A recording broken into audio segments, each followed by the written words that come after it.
ซ่อนซุกซนหัวใจยามเห็นน้ำตาเธอบรรจุลึกๆข้างใน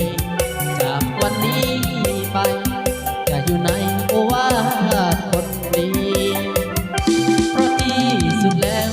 เธอคือยอดหญิงที่ใจสยบไม่เคยจะคบกับใครจริงจังเหมือนเธอไม่มีบ้างบางเวลาที่ความเหงาไม่ปราณีเธอทำไม่ดีแต่ไม่เคยคิดหนีเธอไป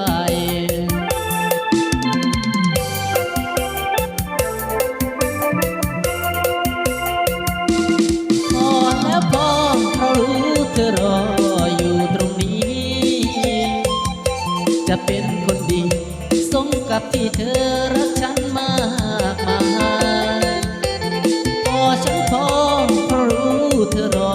อยู่ตรงนี้รู้ตัวเองดีว่ามีแต่เธอที่รักจริงใจคนอื่นที่เข้ามาคิดหาทางเอาแต่ได้ขอโทษจากใจที่ทำให้มีน้ำตา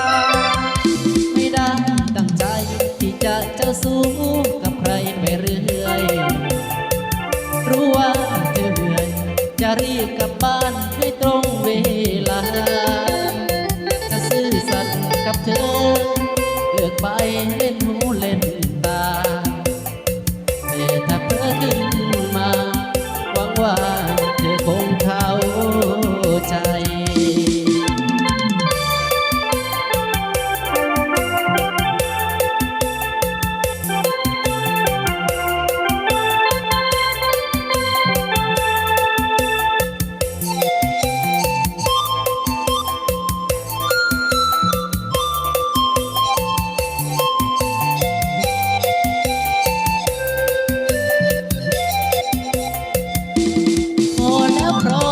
พอรู้เธอรอ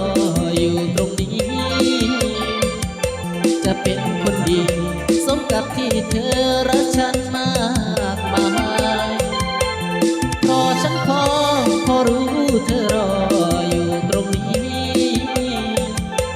รู้ตัวเองดีว่ามีแต่เธอที่รักจริง